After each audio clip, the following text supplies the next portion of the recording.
Сәлеметсіздер ме? Мен дарынды балаларға арналған мамандандырылған номер 8 облыстық мектеп-лицейінің 6 А сынып оқушысы Исмагул Удес.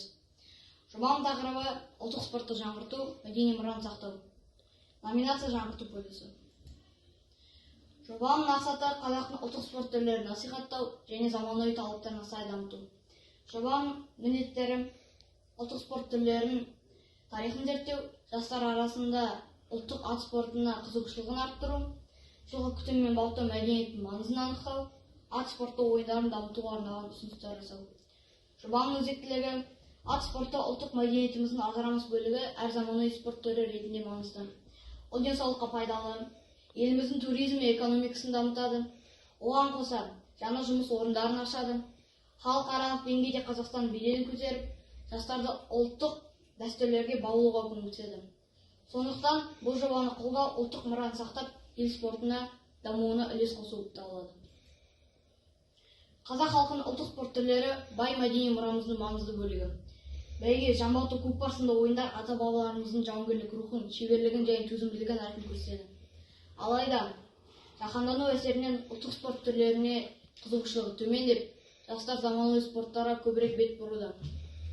Бұл жоба қазақтың ат спорт түрлерін насихаттау мен зерттеуге бағытталған.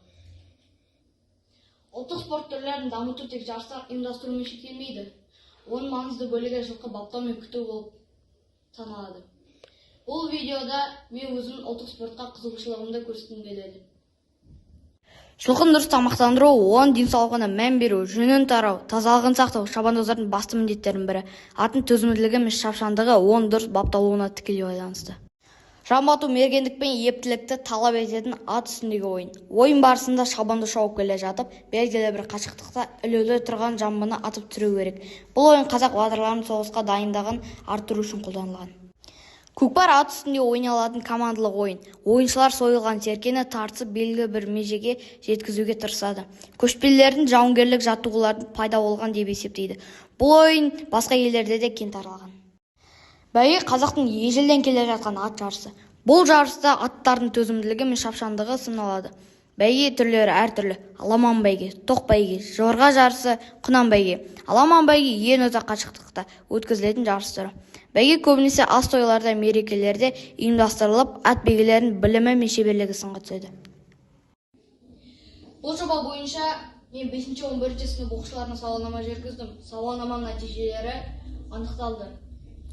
Оқушылардың көбі ұлттық спортқа қызығушылығы бар екені анықталды, бірақ олар көп ақпараттарды білмейді.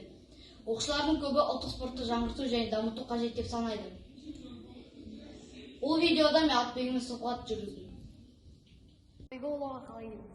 Атбегі болуға балалық шағымнан қызығушылық болды. Атпен айналысқаныма 5-6 жылдай болды. Мен екінші сұрағым сізге, жылқыға қандай күтім қажет? Жылқыға күтім дегенде уақытылы шөбін салып, жемін беріп, үстерін басты арақта тазалап, сүртіп, жылтырайды оларды тазалап, сүртіп, не істеген сай. Бұл видеода біз сыныптастарымен шеберлік сағатқа қатыстық. Бірінші алдынан келеміз, сосын жүген саламыз үстіне. Екінші жағдайда бірінші атқа мінгеннен кейін аттың тізгінін тартып тұрып, жалымен бірге ұстаймыз. Екі жолымыз тоже. Қол аяғымызды үзеңгіге саластырып, и секіріп, дәл осылай өңесті. Қорытындылай келе, бұл жобаның мақсатына жету үшін менің ұсыныстарым: көбірек жастар мен фестивальдерді өткізу, балаларға үйірмелерді ашу, атбегі мен спорт мамандарымен ынтымақтастықты орнату. Бұл жобаны жүзеге асыру үшін жастардың ұлттық құндылықтарына қызығушылығын арттырып, олардың бойында патриоттық сезімді қайтады.